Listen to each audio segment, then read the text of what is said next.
Good morning, everybody. This is another edition of the Passball Show, brought to you by JohnPielli.com, by St. Aloysius Church and School in Jackson, New Jersey, by 2A's One Passion Food Truck located in Scranton, Pennsylvania. Handful of things we're going to get into today in the world of baseball, sports, and unifying America. And the first thing that I kind of wanted to get into was the thought of the Core Four when it comes to the Yankees.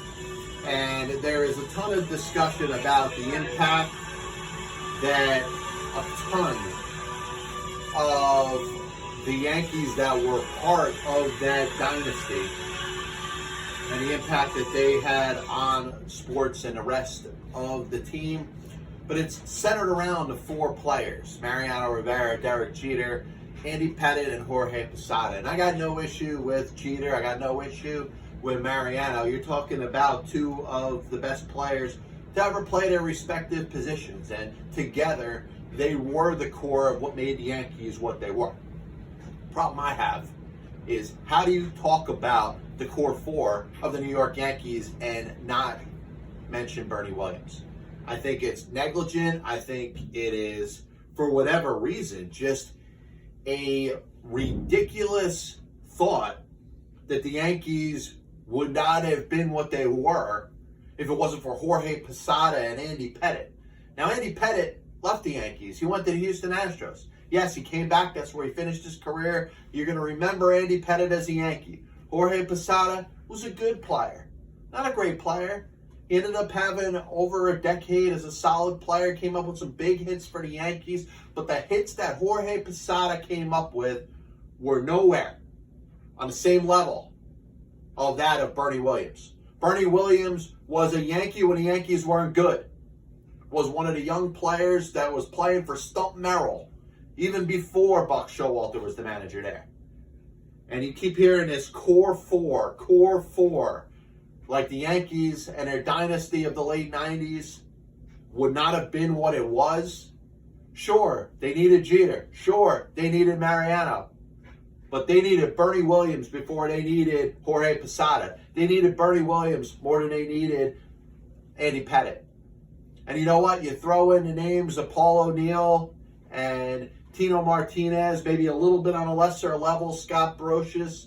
You think of some of the pitchers that were there, from David Cohn to David Wells, Roger Clemens, and Jimmy Key, the first year in '96. It was the example of a true team, a team that was assembled, and we understand that the Yankees were able to build through their farm system because George Steinbrenner was kind of away. He was suspended by Major League Baseball. The whole Howie Spira thing. And the Yankees end up being what they are because they're able to bring in a lot of good young players. But one of them was Bernie Williams. And if Bernie Williams had not been part of what the Yankees were in the latter part of the 1990s, we're not talking about the core four. So I think it's a silly argument. And I mentioned it kind of little needles here and there, saying, hey, you keep talking about the core four, but what about Bernie Williams? I think it's ridiculous that you talk about those Yankees teams and center them around anybody else outside of Jeter and Mariano to mention one other name before you mention Bernie Williams.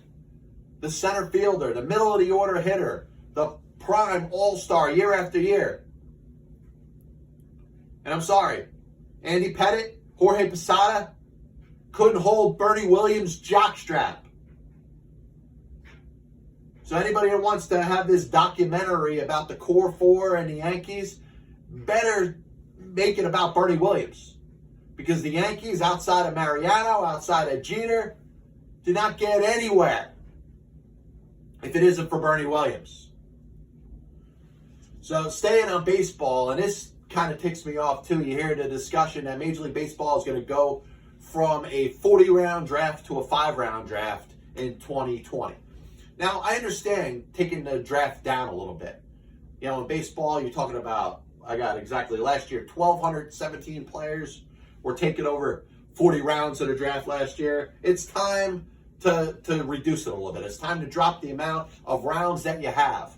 But you go from 40 to 5. You go from 1,217 players taken last year to now it looks like somewhere around 167 are going to get taken this year. So you obviously do the math, you're talking about 1,050 players that are not going to be drafted by a Major League Baseball team. Now, the first thing you think about, you say, well, once you get past a certain round, it probably, the odds are stacked against the players if they're going to make it from, rookie ball to the lowest level of the minor leagues, all the way through to high A ball to double A to triple A, and eventually play Major League Baseball. Obviously, the percentages of players that are drafted in the 40th round, the 30th round, the 20th round. And if you want to go all the way back to the 10 rounds or more. But I'm sure there's some quality players in rounds 6 through 10. And year after year, you see a considerable amount of players that were drafted later on in a draft. Sometimes they're high school players. You may have a high school player with a full ride getting ready to go to college, and he doesn't expect to get drafted. He gets drafted, he decides to sign. And his talent shines through, he becomes a major leaguer. How many players do you see that are drafted in later rounds that end up having impacts on a Major League Baseball team? I'm going to hit one point here and then get into the meat of what I wanted to talk about when it comes to this draft.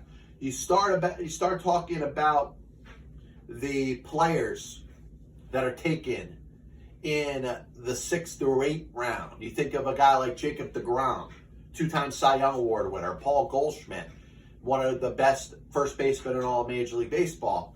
Those players, if they were available in a 2020 draft, may not be drafted at all. So I do think, there's going to be some, brushback when you talk about really talented players that are going to have to plan for potentially something different. Plan to maybe play an independent ball. Plan to maybe play overseas. Plan to maybe take whatever degree that they have in college or whatever thing they want to study for when they're coming out of high school and maybe go apply that and stay away from baseball. Now, I get the issue about 40 rounds of the Major League Baseball draft. The NFL we know is 7 rounds. The NBA, it's been cut down to 2 rounds. We understand that 40 rounds in any professional sports draft is a little bit too much.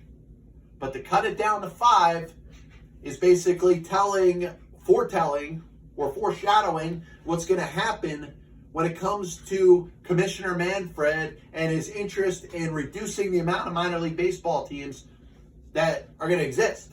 And we know what the loss of minor league baseball is going to mean for America. Now, you can say what you want about, the pandemic and not going out in public, and some people think we may never go out in public again. But minor league baseball means a lot for small cities. Minor league baseball means a lot for all different towns and cities across the country that don't have a Major League Baseball team near it. You could live just about anywhere in this country and know that you could have a decent drive within an hour and a half at the very least of finding a minor league baseball team. Now, listen, you want to be a jerk and say, hey, if you live in this place, it's going to be that far. There's so many miles in the Pacific Northwest, yada, yada, yada. Okay. But the bottom line is you have more options. There's more stadiums. There's more leagues. There's more teams. And if there is, it gives the average baseball fan, no matter where you are in this country, the opportunity to see a game in person. And yes, I'm talking about seeing a game in person because I feel like it's going to happen sooner rather than later. Maybe you're talking about the end of August. Maybe you're talking about September or October, whenever Major League Baseball resumes. Is there a chance that minor league baseball will exist this year? I don't know. I think on the lower levels, we're setting ourselves up with the shorter draft to not have any rookie ball, to not have any low A, to not have, the New York Penn League. And even, maybe even, a place like the Florida State League in high A. Commissioner Manfred wants to reduce the amount of minor league baseball teams, and that means eliminate a lot of minor league baseball players. But here's the one thing that I think will be absolutely fascinating, and I wonder how many teams are going to take up after this. 5 rounds of the baseball draft, which means at around pick 167, the draft is going to be over this year. like I said last year, there was a total of 1,217 players taken in a draft in 2019. So once again, you do the math, and that's 1,050 players that were taken last year that aren't going to be taken this year.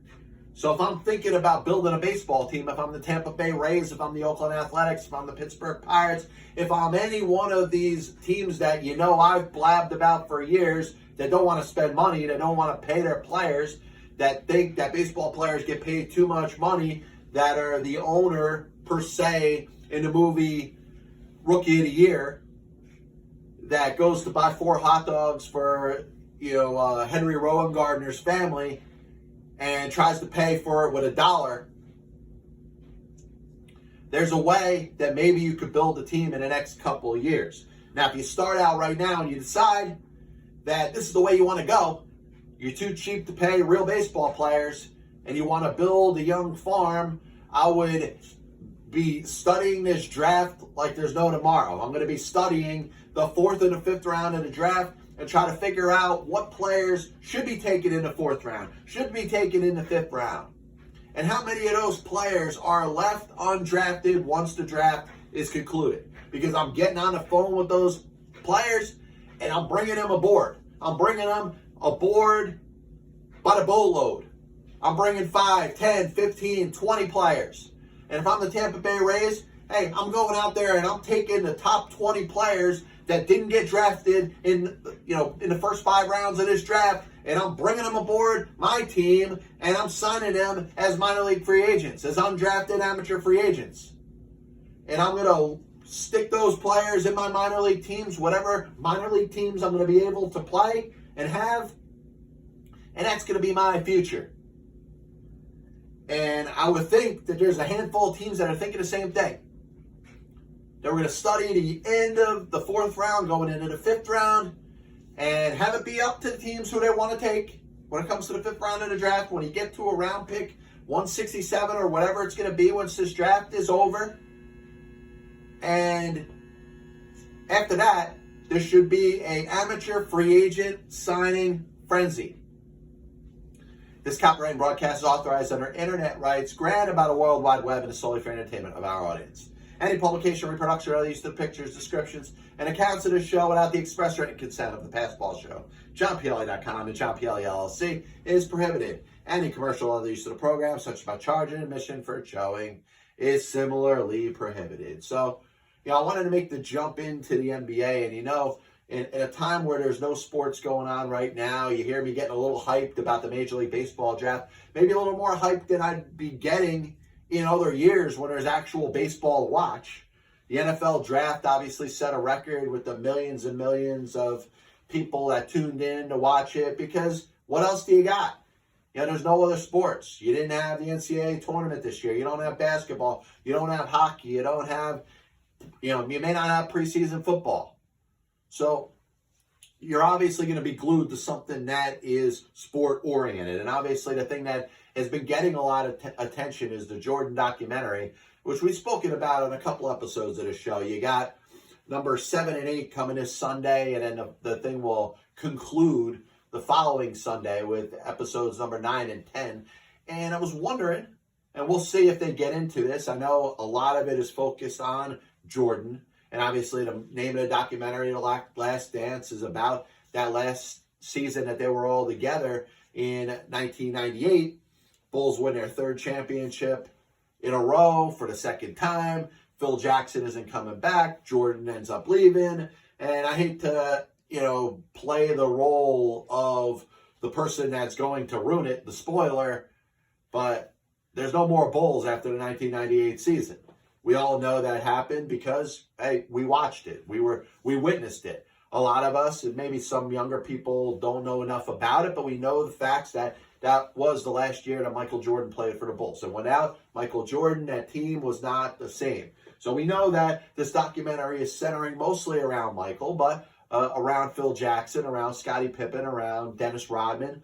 And one player that it hasn't mentioned, and I wonder if it will, is a player that did not play a major role on that team that won a lot of championships. And that's Craig Hodges. And I throw the name Craig Hodges out there, a guy that originally was a third-round pick by the San Diego Clippers in the 1982 draft. And to kind of tie one thing to the other of what I was just talking about with the baseball draft, if Craig Hodges was coming out of, Cal State Long Beach planning to play in the NBA, he would not have been drafted now because the NBA has reduced their draft from however many rounds they had before to just 2 rounds. So Craig Hodges comes up, starts a lot of games for San Diego and in Milwaukee early on in his career, averages over 10 points a game 3 straight years, and then in a trade in the 1987-1988 season goes from the Milwaukee Bucks to the Chicago Bulls. Now, initially, he gets a little bit of PT, but as the Bulls get good and win the championship in 1991, and then go out there and win the championship again in 1992, all Craig Hodges is a player that's going to play a handful of minutes towards the end of the game. And if you look at the 1991-1992 Chicago Bulls, it's sad to see that Craig Hodges at this point of his career does not have much of a role in the rotation. You obviously got Jordan and Pippen and Horace Grant and Bill Cartwright, John Paxton, B.J. Armstrong. Out of those 6 players, they're playing a majority of minutes. But after that, Stacey King, Will Perdue, Cliff Livingston, and Bob Hansen and Scott Williams are all getting time over Craig Hodges. So Craig Hodges, at this point in his career, is the 12th man on the Chicago Bulls team as we hit what we'll call the halfway point here on the Pass Ball Show. Once again, brought to you by JohnPLA.com, by St. Aloysius Church and School in Jackson, New Jersey, by 2 Ways, One Passion Food Truck located in Scranton, Pennsylvania. Craig Hodges is the 12th man on this team. Craig Hodges has a little bit of an interest in life after basketball. He thinks of the way he was brought up. He thinks of oppression, and he thinks of the unfair treatment of African American, not just players, but Americans, and he wants to make a stand for it. He wants to speak up about it. He wants to do something about what is, to this day, still a major problem in this country. And you know what? I got no issue with him doing that. But at some point, and I'd hate to throw this out there and quote The Rock, but you have to know your role. Within your role is your ability to make a difference. And one of the shots that were taken at Michael Jordan in this documentary is that he doesn't choose to use his fame and success to support the African American race. And it's not like he's not choosing to do it. He's just neglecting to take that extra step, that step that Jackie Robinson took, the step that many African American athletes have taken to pass on their success to the other younger African Americans that are out there. Obviously, we know racism and oppression are still existing in this country today. So do I blame Michael Jordan for not taking, this a step further? I respect him for being himself and not trying to be something that he never was. If you follow the documentary, if you study anything about Michael Jordan, you know one thing. You know that he is a basketball player. He's an athlete. He's a competitor. He doesn't have the same passion for politics. He doesn't have the same passion for, discussion about racism and oppression. And he may acknowledge that it exists, but he doesn't feel that he was put here to play that role. So it's like taking somebody out of whatever employment that they happen to be doing that they love and say, here, go do this instead. Just because Michael Jordan's black doesn't mean that he has to be a political activist. Now, Craig Hodges wanted to be. The only problem with Craig Hodges is that at this stage of his career in the NBA, where he is at that moment, his voice is not very powerful unless he's got other voices on that team. So when he decides to, and I'll make a long story short here, Craig Hodges, after the Bulls won the championship in 1992, their second in a row, the second of their 6 NBA championships, Craig Hodges writes a handwritten letter to the president, to President Bush, Herbert Walker Bush at the time, and basically lays it out, some of the issues that he is seeing, and the fact that he felt that the president and his administration were neglecting the poor and minorities. Maybe they weren't doing enough in his mind, and he was hoping that something could be done about it. Now, that message by itself, there's nothing wrong with that. It's a solid message to put out there, a solid message to put out there when you care. And I think it's a great feeling to want to take whatever prosperity you have in any sport that you get to play professionally, or any big stage that you get to go on to, and try to make a difference. Craig Hodges, up to that point, had done nothing wrong. But the issue that I have with it is the fact that he had some success earlier on in his career. When he's winning the three-point contest in the mid-'80s, when he's having success with the Milwaukee Bucks, when he's a standard rotational player, get a chance to start a lot of games, play in 20, 30 minutes a game. When his name has a little more stock to it, that may have been the best time for him to drop a line to the president and say, hey, listen, we have to do something. We have to work on something. He may have had a bigger voice within his organization and within the sport that he played to make more of a difference. So the one thing that I'll agree, and I agree, like I said, with the premise of Craig Hodges and his what he wants to do to make more of a difference, he ends up being released by the Chicago Bulls after that season. I believe that Craig Hodges was released because he was the 12th man on that roster. You could draft some younger players and work them in and develop them a little more. Craig Hodges at that moment in his 12th year in the NBA is a little bit slower. Phil Jackson makes it very obvious that he doesn't feel like he could play defense anymore. Yeah, he could go out there and hit a shot, but it was probably a good time for Craig Hodges to move on. The statement that he was trying to make put aside as a basketball player, where he was at that stage of his career, it was time for him to go. And the thing that kind of bothers me the most about this is the fact that the rest of the NBA kind of follows suit and nobody signs him. Craig Hodges' career is over at that moment. You're talking about a guy that could have, at the very least, competed in training camp for a spot on somebody else's roster. And it didn't happen. So I thought that was a bad job. But Craig Hodges gets a little bit bitter as time goes on. He's a little bit bitter over the reason that he feels like he was blackballed from the NBA, which I don't know if he was.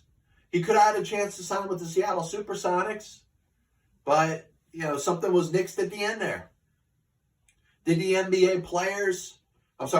executives and the teams and the owners get together and collude and say, you know what, this guy is speaking up about issues that exist?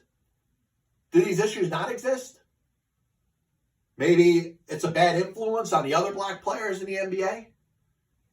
So I think of Craig Hodges, and the reason I bring this up is because this is an example of a Collin Kaepernick-like situation before Collin Kaepernick. This is Cap before Cap. Now, the only difference is what I just said. Craig Hodges, not a very accomplished NBA player at this point of his career, had some success earlier. Like I said, was a starter, was in a very good rotation with the Milwaukee Bucks, was in the three-point contest, winning championships, setting records. He had a pretty good career, but by the time he's in that last season with the Chicago Bulls, he's the 12th man on the roster. Collin Kaepernick played in a Super Bowl. And maybe things turn out different if Collin Kaepernick and the San Francisco 49ers win that Super Bowl against the Baltimore Ravens. Maybe there isn't a power outage when the 49ers are up at halftime. And the Ravens go out there with a great second half, and Ray Lewis and Ed Reed end up walking off into the sunset. Joe Flacco is a Super Bowl champion. Collin Kaepernick isn't. So if Collin Kaepernick is a Super Bowl winning quarterback, does he carry a little more clout when he decides to kneel during the national anthem. Now, Kaepernick obviously has the socks on with, disparaging police officers. Craig Hodges never did anything like that. Craig Hodges is probably a more favorable person with an opinion. If you had to pick, if you're going to be, let's say, if you're a negative on Collin Kaepernick, if you're down on him, if you don't like what he did, if you don't like the stand that he took, if maybe you're just ignorant and you don't understand what he was trying to do in a convoluted way, in a way that maybe if he had to do over again, he would have handled it a little differently.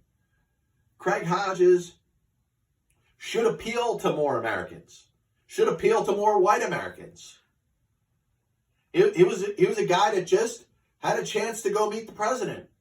Chicago Bulls won their second straight NBA championship. What happens when you win a championship in sports? The president of the United States invites you to the Oval Office. He writes down a couple notes. He gives them to the president. He says, listen, I've thought about this. I put this down for you. I'd really like you to read this. Does that get thrown or shown as disrespect to Michael Jordan? Maybe.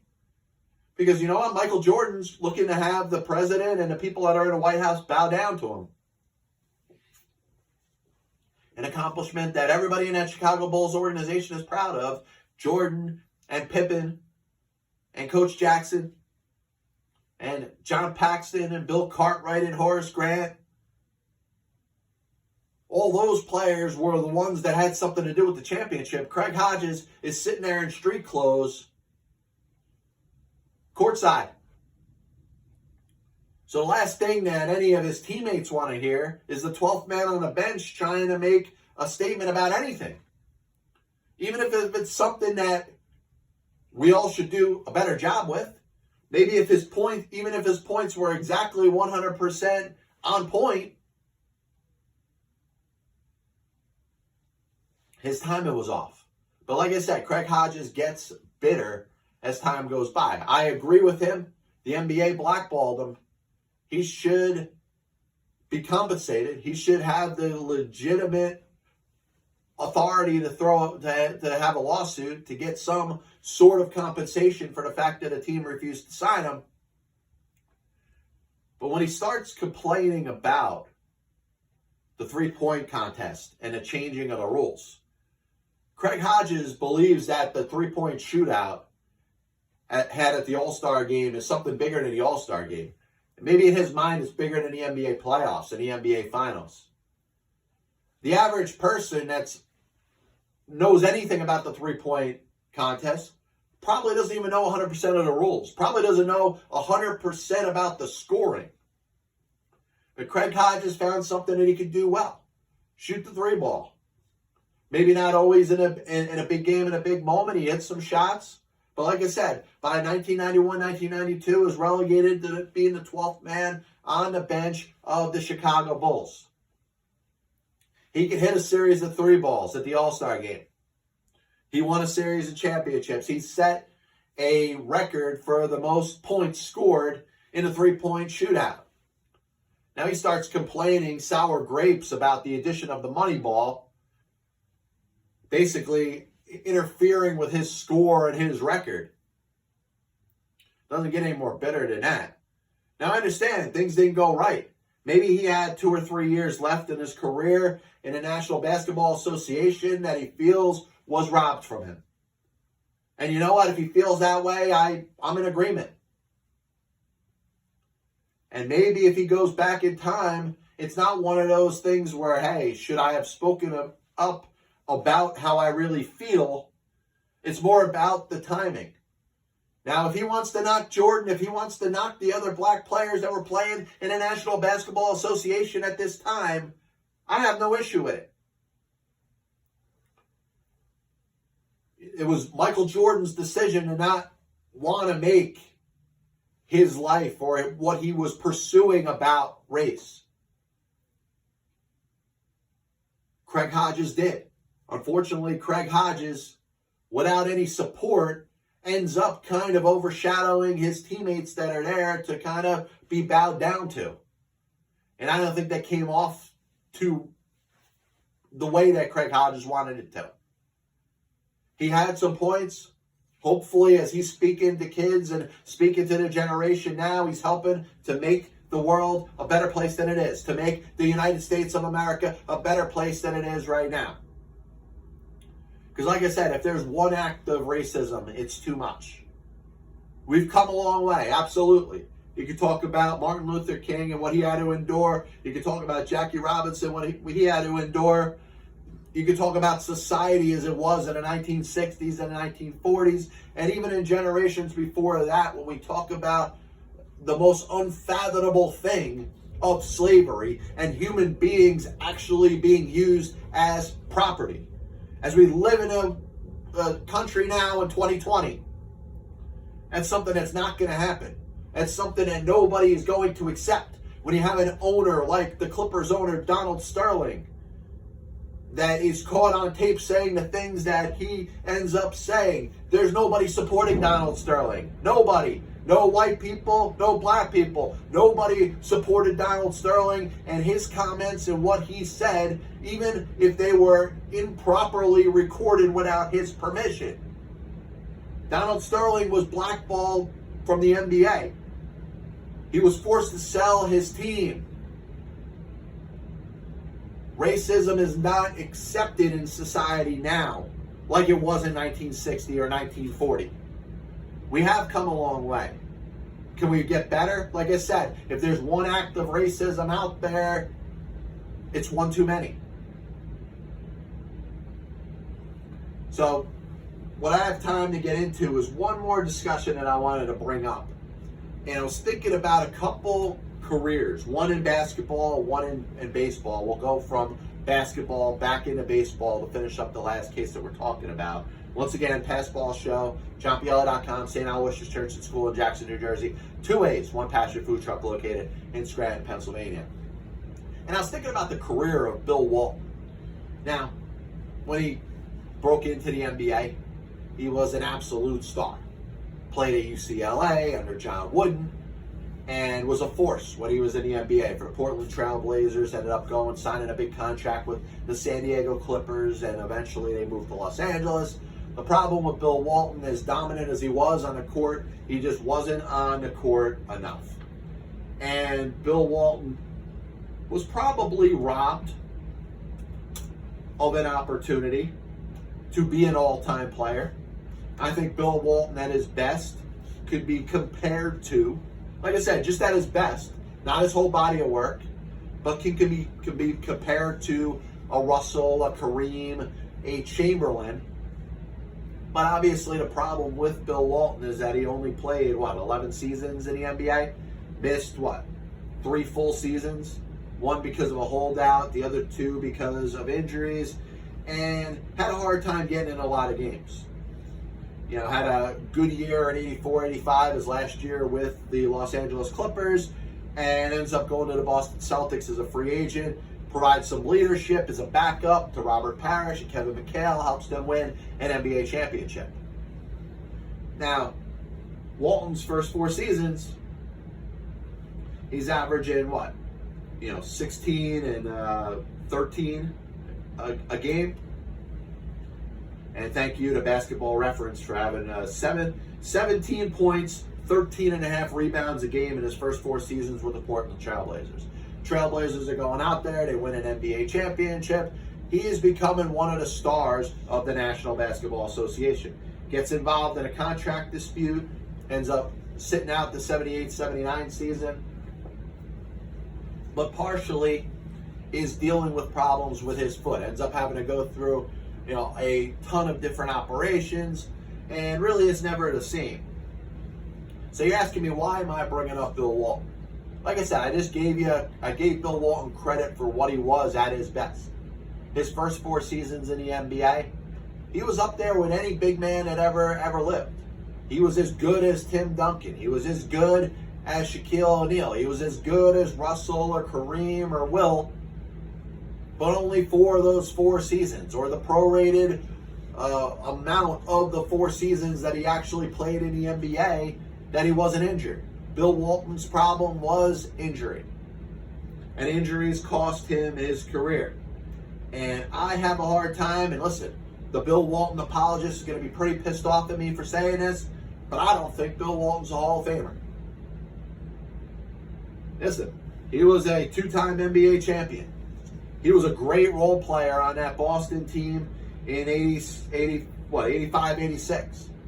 Without him, perhaps, they don't have the leadership to get themselves through the Houston Rockets and beat the Twin Towers and Ralph Sampson and Hakeem Olajuwon. But was Bill Walton a Hall of Famer? And you heard my discussion about baseball in its Hall of Fame. Baseball has screwed it up the other way by not putting deserving players in. Is basketball's Hall of Fame a little watered down? A couple weeks ago, we spoke about Bill Fitch, the coach of one of the Celtics teams that won an NBA championship. Was kind of average as an NBA head coach. Made it to an NBA Finals, was in fact in the NBA Finals against the Boston Celtics of 85-86 as the head coach of the Houston Rockets. Was he a Hall of Famer? I think he'd fall a little short. Bill Walton, I believe, falls a little short. Great college player. Should he be in a college basketball Hall of Fame? Absolutely. But you're looking at a guy that after his first 4 seasons with the Portland Trail Blazers ended up missing 3 of the next 4 seasons. In fact, the next 4 seasons in the NBA go by and Bill Walton plays in just 14 games. Plays 33 games in 82-83, 55 in 83-84. Has a couple seasons left. He plays in 67 in 84-85 and 80 with the Celtics in 85-86. After that, he plays 10 more games and he's done. The guy played 468 games in the National Basketball Association. I'm sorry. There's some great players in the NBA. I don't think of Bill Walton as an all-time great. I think of what could have been. I think of if the injuries didn't take over and dominate his career, that he could have been an all-time great. I don't look at him as a Hall of Famer. So I get into another player. And, this is a little more of a touchy subject. If you remember the Cincinnati Reds and a Great Red Machine in the 1970s, there was a series of really good players on that team. Led by Joe Morgan, led by Pete Rose, led by Johnny Bench.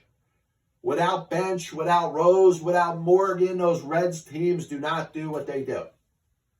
And all 3 belong in the Baseball Hall of Fame. And if I'm going to talk about and add Tony Perez, the first baseman there, if I'm talking about those 4 players and saying which one of them should not be in baseball's Hall of Fame, you get where I'm going with it. It would be Tony Perez. Tony Perez was a very good complimentary player. Tony Perez had a very good career.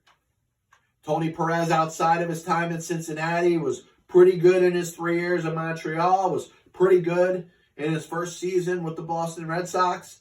And after that, over the last 6 years, was kind of a complimentary player off the bench. A platoon advantage, a right-hand batter that will play against left-hand pitching and play at first base. Pete Rose, in his last couple of years when he was the player manager of the Cincinnati Reds, would platoon with Tony Perez. 2 players very much done with the prime or the meat of their careers, and they would just kind of rotate. Rose would play against the righties. Perez would play against the lefties. I think of Tony Perez at his best. He was a 7-time All-Star. He hit 40 home runs in a season. But I think he was a player that was enabled because of the talent that was around him. And like I said, Tony Perez is a person, great person, Hall of Fame person. Well beloved throughout the game. And the apple doesn't fall too far from the tree. His son, Eduardo, tremendous, tremendous person. Great voice on ESPN, and you hear him on MLB Network. I wonder if Tony Perez would have been as good if he didn't have Bench and Rose and Morgan there with him. Bench was the most clutch player. Bench was the player that you would least want up when a game was on the line. He's the guy that would come up with the big hit. He was the major power hitter. Rose was the guts. He was the balls in the taint, for lack of a better expression. And then Joe Morgan was just solid all around. He was the guy you couldn't pitch to in a big spot. He had a knowledge of the strike zone. And without Bench, without Rose, without Morgan, those Reds teams aren't what they are. Now, if you wanted to come at me with the argument about Tony Perez, you say, hey, what happened to the big red machine after Tony Perez ends up going to the Montreal Expos? Reds don't win a World Series in 77, nor 78, nor 79. In fact, don't get themselves back into the playoffs until 1990. Was Tony Perez that integral of a part of that ball club? Because remember, Perez leaving is the beginning of the end. Rose ends up leaving after the 78 season to sign with the Phillies. Eventually, Bench retires. Morgan ends up playing for a couple other different teams to finish out his career. And that Reds team ends up being broken up. Was Tony Perez the glue? And I think that is what got him into the Baseball Hall of Fame. The fact that Tony Perez was so well respected by those other players on that roster, by management, up until the day that they got rid of him. And I think he did hold that team together. But was Tony Perez as good as Joe Morgan? Was Tony Perez as good as Pete Rose or Johnny Bench? The answer is no. And when we're talking about the Baseball Hall of Fame that decides and picks and chooses which players they believe should be in the Hall of Fame and doesn't honor the best. Did Pete Rose have a better career than Tony Perez? You know, easy question. He did. And whether you don't like Pete Rose as a person should not impact the fact that he had more hits than anybody in baseball history. A little bit of a recap of the show today, and as always, I do want to thank everybody for tuning in. Spoke a little bit about the Core Four. Any discussion about the Core Four, the New York Yankees, is sacrilegious when you're not mentioning the likes of Bernie Williams. Outside of Jeter, outside of Mariano, there was no more important part of those New York Yankees teams in the late 90s than Bernie Williams. So Core Four without Bernie is one of the most ridiculous things I've ever heard. MLB Draft, 5 rounds, going from 40 to 5. So it's 35 rounds. That's 1,050 players that are not going to be selected in a draft this year. And if you're playing Moneyball, if you're the Athletics, if you're the Rays, if you're the Pirates, I'm studying the 4th and 5th round of this draft, and I'm stockpiling as many players that you think or you would assume would get drafted or are right on the cusp or the borderline of getting drafted. And I sign them right after this draft's over. I sign them before you even sit back and bring home the 5 players or so that you took in this year's draft. I go to town on amateur free agents. And that's how I build my team. Spoke about Craig Hodges. Craig Hodges may have had the right message when he wanted to make a point to the president about his administration's treatment of the poor and minorities after the Chicago Bulls won the NBA championship after the 1991-92 season. He ends up kind of looking bad because he's Craig Hodges. He's not Michael Jordan. Craig Hodges is the 12th man on that Chicago Bulls team. There were 11 players that played in more games and averaged more minutes on the court than Craig Hodges on the 1991-92 Chicago Bulls. So without any support, and you can take the angle if you want to knock Michael, if you want to knock Scottie Pippen and those guys for not standing behind Craig Hodges, not making their NBA championship and their success more about the people needing a little more support, a little more for minorities, a little more for the poor. There's nothing wrong with that. But Craig Hodges was basically Collin Kaepernick before Collin Kaepernick, except he didn't have much of a leg to stand on. You know, think about it. If Collin Kaepernick was the 3rd string quarterback of the San Francisco 49ers and barely ever got into a game,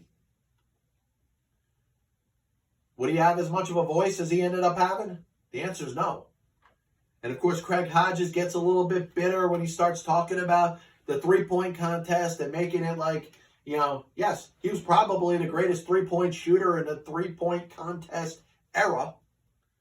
But tell me, who won the three-point contest this past year? Does anybody know? The bottom line is it's a sideshow. It's a distraction.